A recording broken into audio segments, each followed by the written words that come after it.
My name is Eliza Thornton. I'm 32. And the first thing you should know about me is this. I didn't realize my relationship was already over when my boyfriend said the words.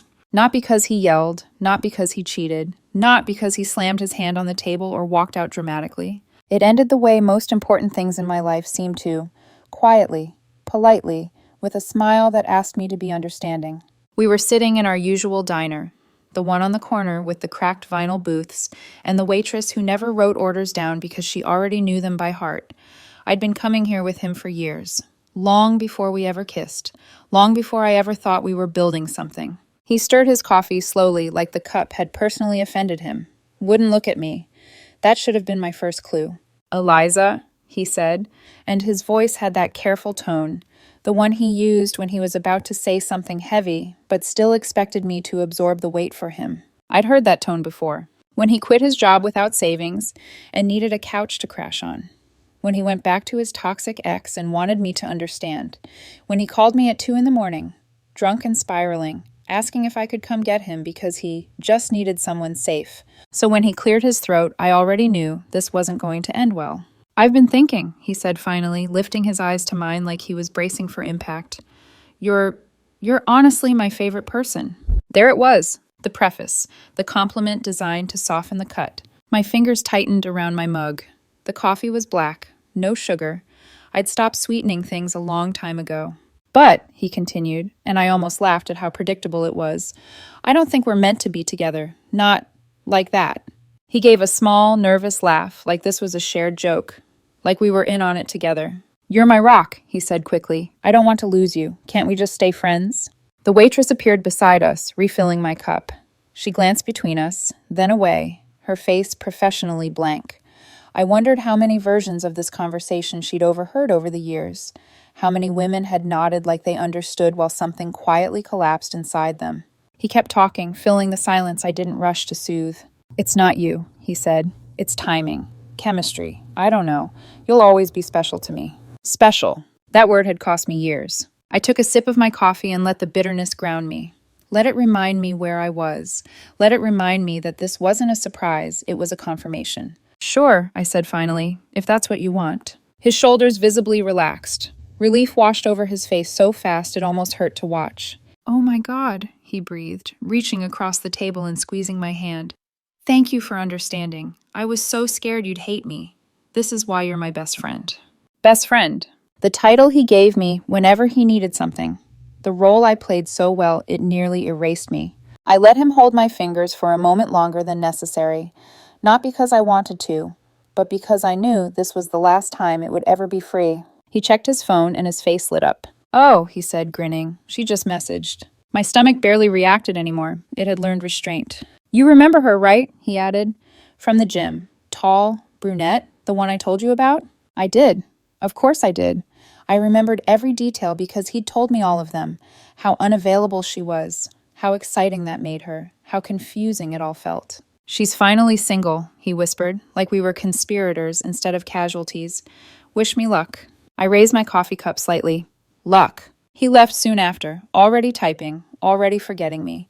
The waitress slid the check toward my side of the table without asking. Habit, pattern, gravity. I paid like I always did. But as I stepped out into the cold night air, I opened my phone and made 2 quiet changes. First, I removed his emergency key from my building app. Second, I texted Daniel, his friend, the one who'd hugged me at a party a month earlier and whispered, "You deserve better," before being pulled away. "Hiking this weekend?" I typed. He replied almost immediately. "Yeah, I'm in." I smiled for the first time that night. Funny thing about being just friends. Once you stop showing up on demand, the illusion cracks.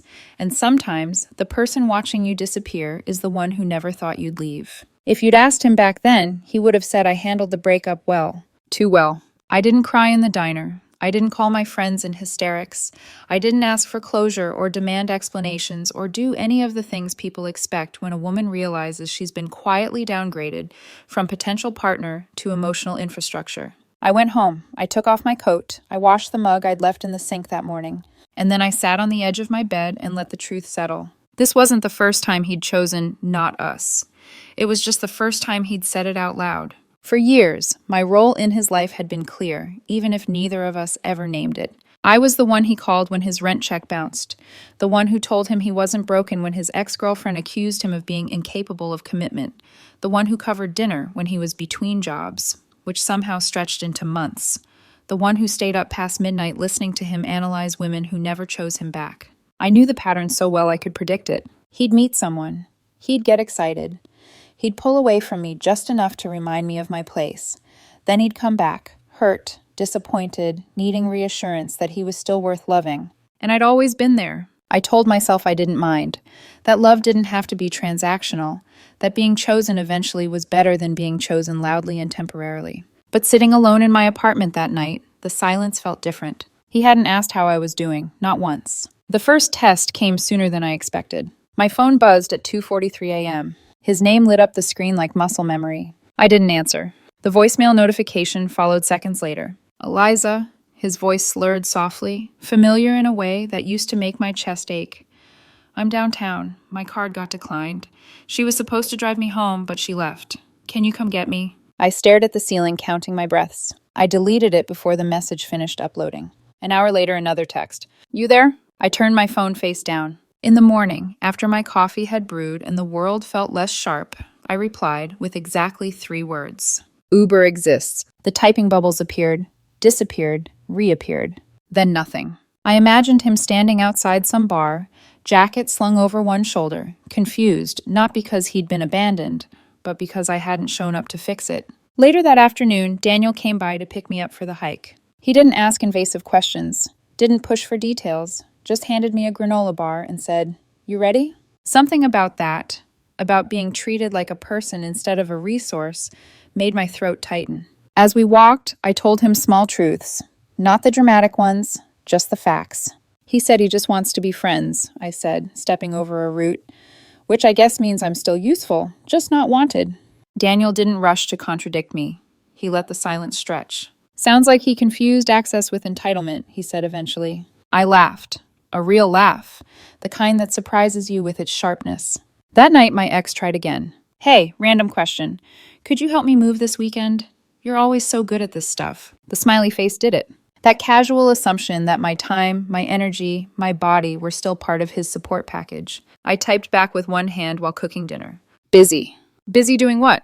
I didn't answer. By day 11, the tone shifted. Less confident, more irritated. You've been kind of distant lately. I stared at the message and felt something click into place. Distance only feels like betrayal to people who benefited from your closeness without earning it. I didn't respond. That night, as I lay in bed scrolling mindlessly, I realized something else. Something small, but important. I didn't miss him. I missed the version of myself who believed that patience would eventually be rewarded. And somewhere between ignoring his texts and making plans that didn't include him, I felt the faintest pull of relief. Like I'd been holding my breath for years without realizing it.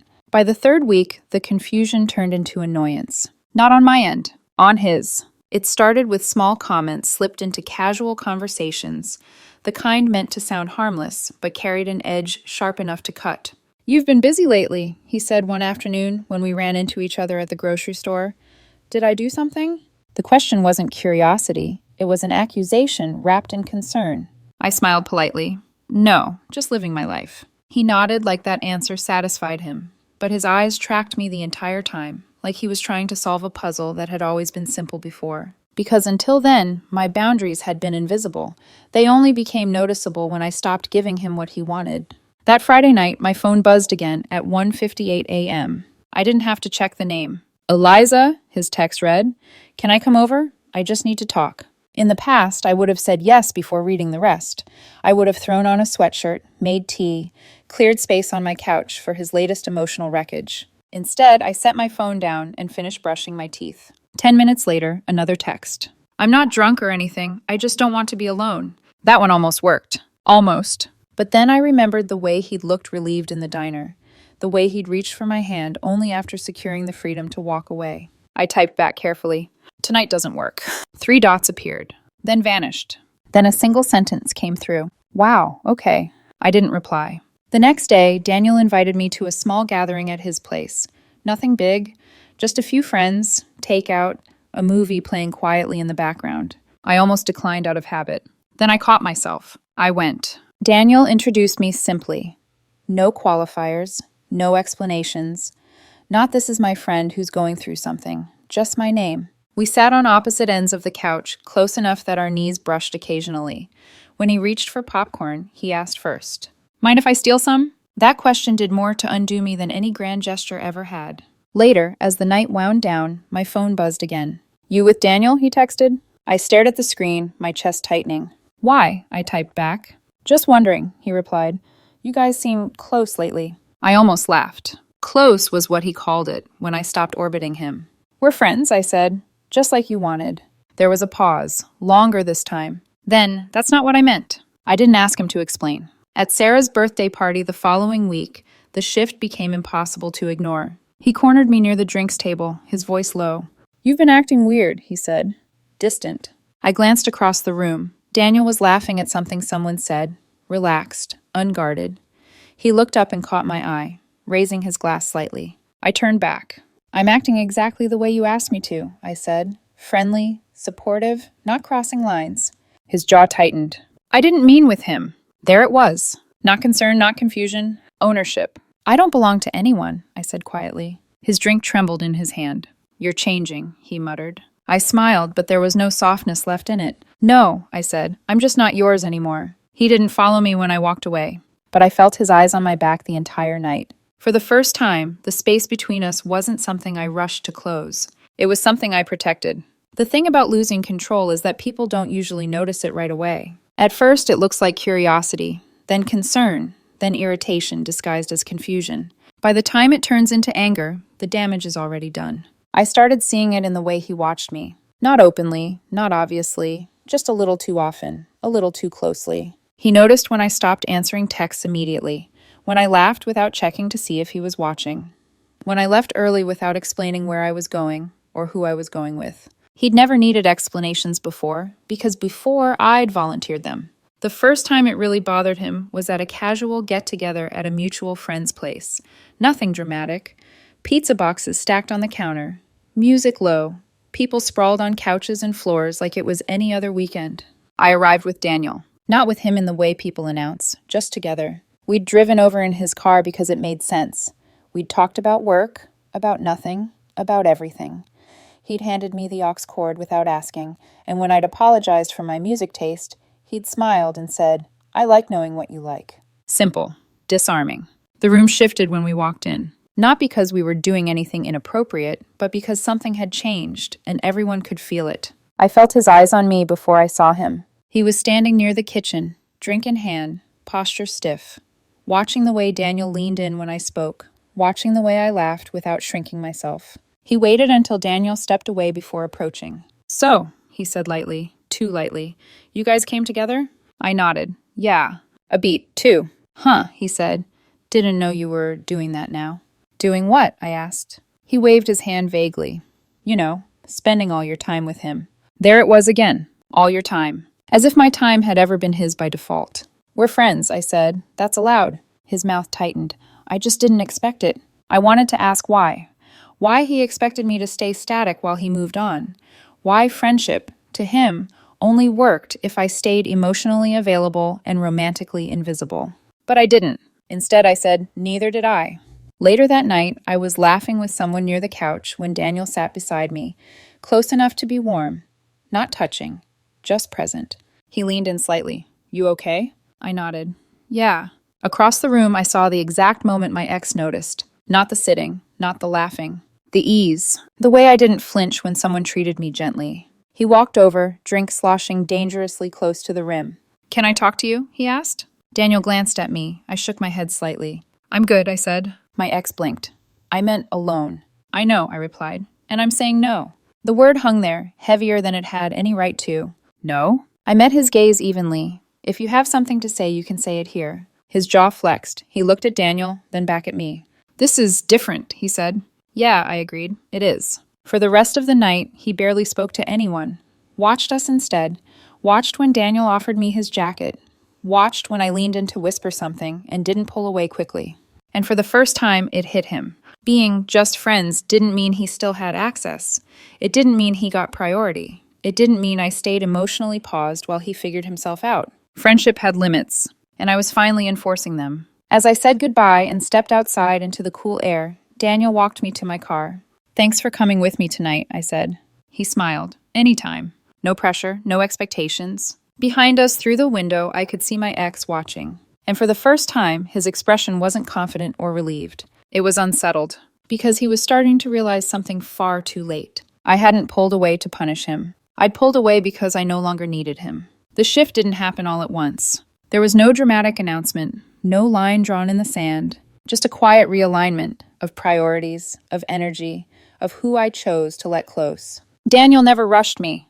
That alone felt radical. We started with small things: coffee after work, long walks that turned into dinners because neither of us wanted to go home yet, conversations that didn't revolve around fixing anyone or proving anything. He asked questions and waited for the answers.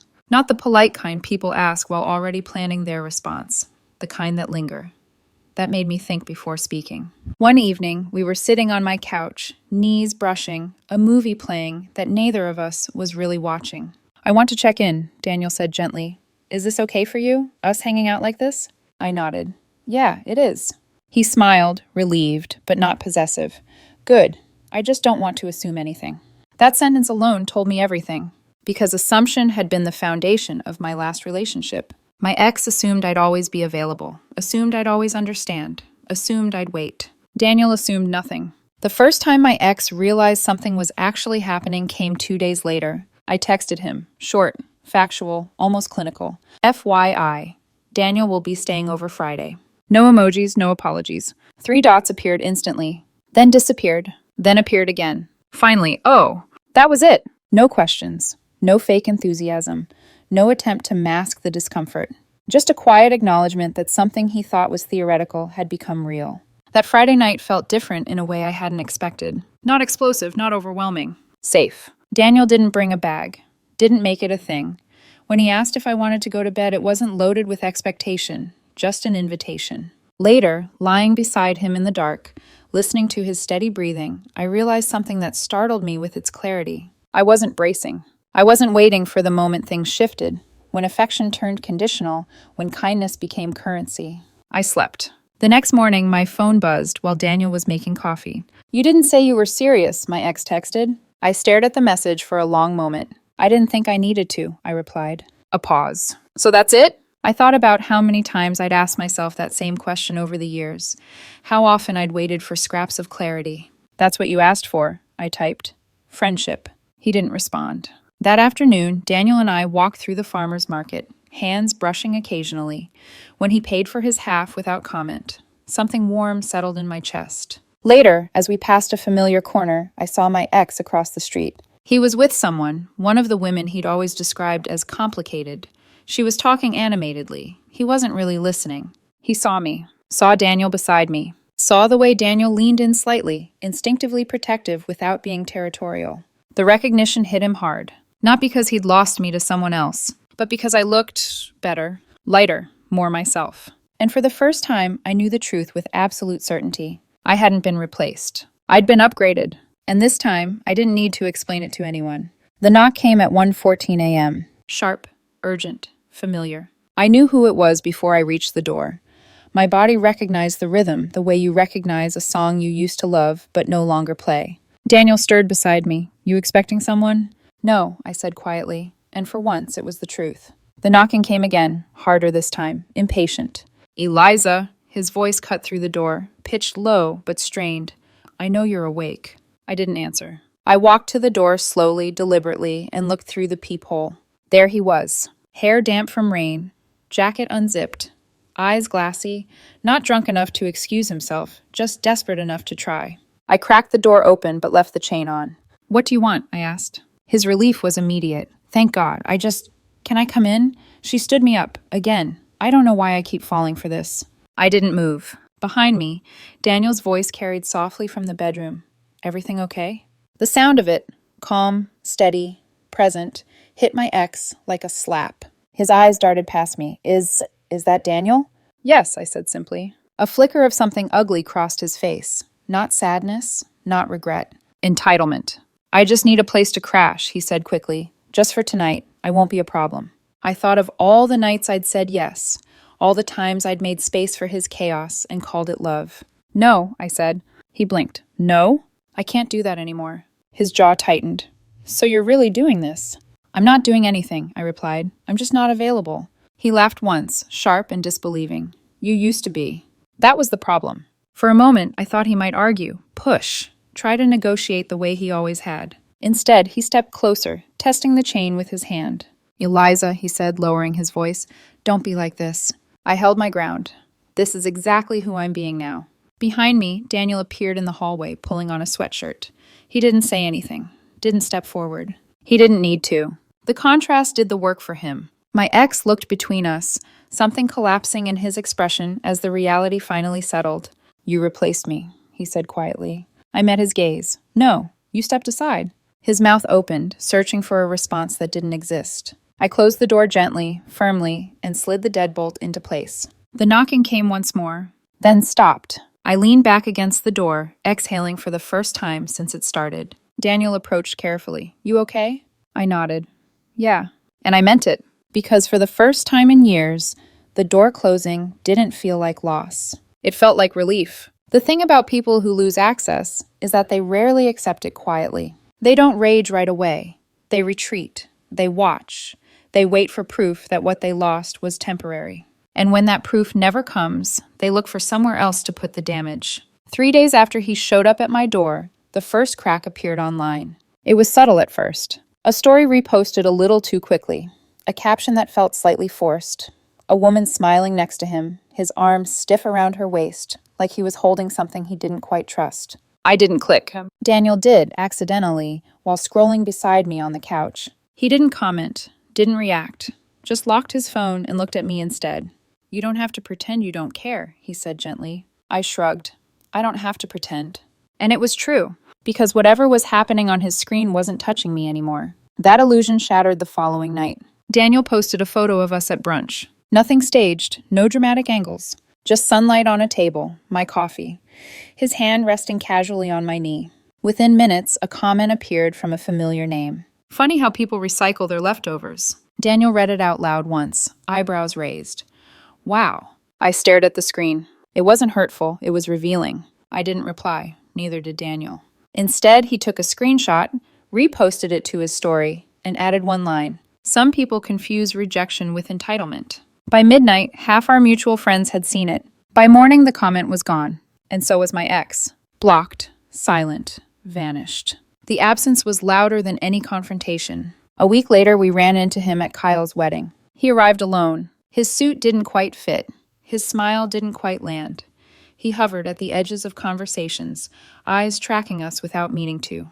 Daniel spun me on the dance floor once, laughing when I nearly tripped. He fed me cake with zero shame. And when we disappeared briefly into the coat room, long enough to be noticed, short enough to be unmistakable, I felt the shift ripple through the room. At the valet stand later, my ex intercepted us. Eliza, he said, voice cracking. Can I talk to you? Daniel squeezed my hand once, then stepped aside. I looked at him. Really looked. The hollow under his eyes. The desperation he'd always hidden behind charm.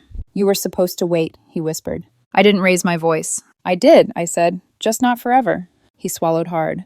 You moved on too fast. I shook my head. Moved on too late. I turned and got into the car beside Daniel. I didn't look back. Some lessons only land when the audience leaves. 3 weeks passed without a word. No late-night apologies. No just checking in. No carefully worded messages designed to reopen doors he'd already walked through and burned behind him. The quiet felt unnatural at first. I kept expecting my phone to buzz out of habit more than hope. Kept bracing for his name to flash across the screen like a reflex I hadn't fully unlearned yet. But the silence held, and slowly, almost imperceptibly, it began to feel like peace. Daniel and I settled into something that didn't demand proof. We cooked together. We argued lightly about which show to watch. We grocery shopped, like it mattered that we'd still be hungry tomorrow. No emotional emergencies, no unpaid debts, no invisible contracts. Then, at 3:17 a.m. on a Tuesday, my phone lit up. I didn't need to look to know who it was. Remember that time you drove 2 hours to pick me up when my car broke down? You didn't even complain. I stared at the ceiling, the room dim and warm around me. Daniel shifted beside me, half asleep. Everything okay? Yeah, I whispered, and silenced the phone. By noon, there were more. I drove past your old place today. Jason never remembered how I take my coffee. Do you still have that hoodie I left at your apartment? Each message read like a breadcrumb trail back to a version of me that no longer existed. I deleted them all. The ambush came 2 days later at the grocery store. I was in the cereal aisle, debating brands I'd never tried before when I felt it, that familiar tightening in my chest. Eliza.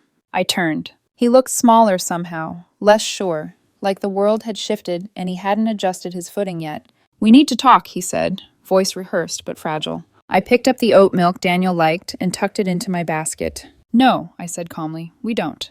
You owe me that much. I stopped so abruptly he nearly collided with me. I owe you? The laugh escaped before I could stop it. Raw, unpolished. I paid your bills when you quit your job to find yourself. I listened to you cry over every woman who treated you like an option. I waited. He flinched. Then why did you stop? He asked, almost pleading. I thought of Daniel remembering my birthday without reminders. Of him Venmoing me for his half of dinner before I even asked. Of how I love you sounded like a gift, not a negotiation. But I didn't explain. You taught me my worth, I said instead, and I finally believed you. I walked away. His mother called 2 days later. I recognized the area code immediately. Let it go to voicemail. Eliza, honey, she said, voice trembling. He's not eating. He quit his job. I found one of your old shirts under his pillow. I deleted it while Daniel laced his shoes by the door. Ready? He asked. Yeah. That night we went out to dinner. The restaurant was loud, crowded, alive. I spotted my ex immediately, sitting alone at the bar, nursing a drink he wasn't touching. He watched as Daniel pulled out my chair, as he kissed my knuckles, as I laughed without checking who might be watching. The bartender slid another drink down the bar. My ex didn't reach for it. When we stood to leave, he dropped his glass. It shattered loudly against the floor. No one reacted. The staff moved in like this wasn't their first time seeing someone break quietly in public. We were gone before the mess was cleaned up. The last time I saw him was in the rain. He stood outside my building at 11 p.m., soaked through, mascara bleeding down his face in dark streaks. He looked like a ghost who hadn't realized he was already dead. Eliza, he choked when I passed him. Please. I didn't stop. You can't just throw away 5 years, he said, grabbing my arm. I peeled his fingers off gently, one by one. You did that when you said just friends. The elevator doors opened. Daniel stood inside, holding 2 mugs of hot cocoa. Did you forget yours? He asked me softly. My ex stared. You live together now, he whispered. 6 months next week, Daniel said easily. The realization hit him like a physical blow. The math was simple. While he'd been spiraling, I'd been building. You replaced me, he said hoarsely. Daniel laughed first, then me. It wasn't cruel. It was inevitable. No, I said, pressing the elevator button. I upgraded.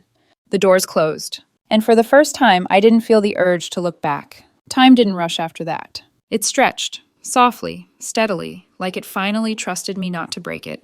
We moved into the new apartment without drama. No midnight fights, no unpacking trauma disguised as boxes, just playlists, open windows, and the quiet satisfaction of choosing where the couch went together. Daniel learned my routines. I learned his. He took his coffee with a splash of oat milk. I needed silence in the mornings before I spoke. He folded laundry methodically. I let mine pile up and dealt with it in one ruthless afternoon. We didn't fix each other. We didn't try. We just fit. The last echo came on a Thursday night. I was brushing my teeth when my phone buzzed on the counter. One final message from a number I should have blocked years ago. I just wanted you to know I'm happy. I stared at the screen, foam clinging to my lips, the words almost funny in their timing. Daniel leaned against the doorframe behind me. Him? I nodded. He didn't tell me what to do, didn't ask to see it. Just said, you don't owe anyone a response anymore. That was the difference. I deleted the thread, turned off my phone, went back to bed. Weeks later, Daniel came home with an envelope. Found this in the mailroom, he said, tossing it onto the counter. A wedding invitation. Embossed. Heavy. Overcompensating. My ex's name. A woman I didn't recognize. A venue chosen for photos, not meaning. Daniel raised an eyebrow. RSVP. I smiled. Already did. And dropped it in the trash. That night, lying tangled in sheets that smelled like us, I thought about all the versions of myself who would have stayed. Who would have waited? Who would have mistaken patience for love? I didn't hate him. I didn't wish him harm. I just didn't carry him anymore. Some silences aren't empty. They're full of everything you finally stopped begging for.